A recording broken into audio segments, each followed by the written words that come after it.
Hey, and welcome back to Sell the Damn Service. I'm Emily, and if you're new here, this show is for service providers who are tired of being told they need to leave service work in order to scale.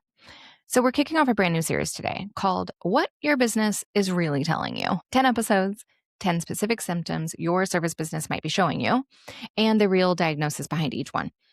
We're not talking tech tweaks, we're not talking funnel hacks, we're talking about the actual thing that needs to shift. And it's just one symptom and one diagnosis per episode. So these are going to be shorter than normal. We're starting off with one of the most common scenarios I see with service providers. Discovery calls are getting booked, but they're leading nowhere. The sales calls are going nowhere. They're not converting, right? So let's talk about the symptom and tell me if you imagine yourself here, right? Here's the scenario. You've got a lead. They found you, Instagram, a referral, Google search, whatever, and they're interested enough to book a call. Congrats.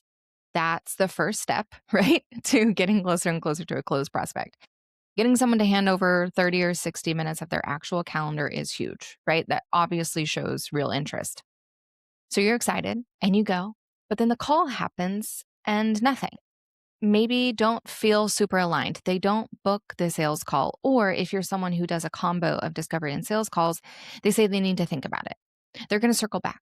They go quiet and you're left sitting there like, did I say something weird? Was my energy off? Was it the price? Right? And so I want you to hear this. Most of the time, the problem is not the call itself. It's what you're doing on the call. All right. So now we're going to get into the diagnosis. When sales calls aren't converting, the number one culprit usually is the fact that you're pitching before you're diagnosing. You are using too much of your prime real estate in the call to explain what it is that you do and the process. And it's kind of going right over their heads, right? It's overwhelming them, it's confusing them, and it's not connecting to them in the way and on the level of them being confident that their problem is going to be solved, right? So you get on the call and they introduce themselves. You ask a couple, maybe surface level questions. And then because you're an enthusiastic human who loves what you do, you start explaining. You walk them through your process. You build up your credibility. You highlight past client results. You describe your packages. You're presenting a solution before you fully understood the problem.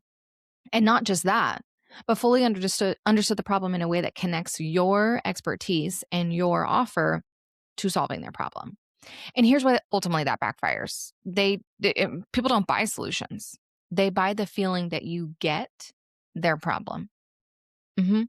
So when you jump into pitch mode before they've had the chance to fully say what's wrong and for them to feel like you fully understand it, you are ultimately breaking that trust signal. So even if your offer is a perfect fit, they just don't feel heard yet. And a person who doesn't feel heard doesn't buy. They stall. So what's the shift that we need to do instead? We slow down.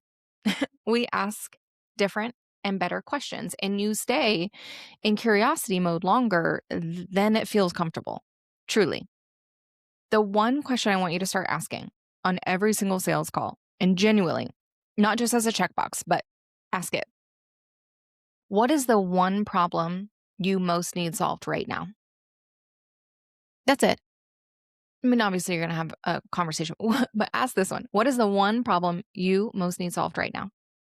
And bonus points to this question as they dig in, you can say, all right, if ultimately we decide to not work together because it's not a good fit for various reasons, what are you going to do differently to solve it?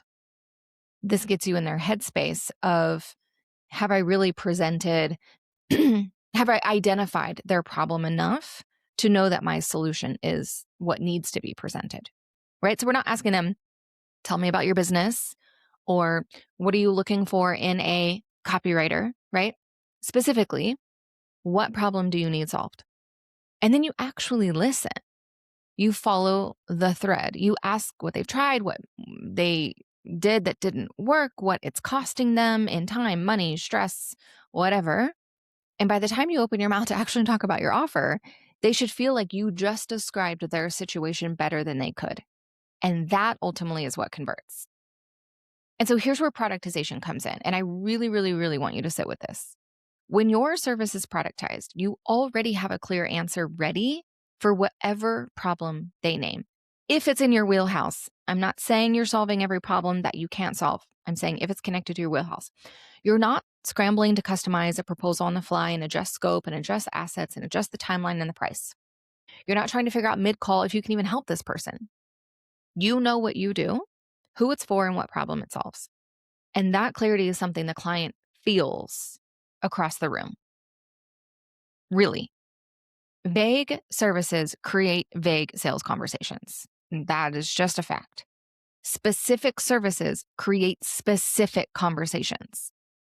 If your sales calls feel circular or exhausting, it might not be a sales skill problem at all. And that's why I get so frustrating when service providers are like, I hate sales calls. I'm not good at them. You can learn to be good at them and learn to love them because it isn't selling, it isn't convincing, it's connecting and solving problems, right? And all of that is fixable with the right structure. So here's your takeaway. If your discovery calls are booking, but your sales calls aren't converting, stop talking first. Ask the problem question. Stay in diagnosis mode until they feel understood, and then show them exactly how you solve it. And if you want to go deeper on building a service that sells with that kind of clarity, that's the whole work we do inside of Sold Out Services. Link is in the show notes for you. There's an entire section on my 15-minute clarity call method and my high converting sales call formula. And I've had clients come in and combine the two into a hybrid sales call, totally flexible and able to do that, and ended up converting a client, a level 10 prospect, within 7 hours. Okay? So be sure to follow along on the series because next week, in episode 2 of this series, we're going to be talking about what it means when your prospect goes completely ghost after they've seen your proposal and it's not what you think. I'll see you then.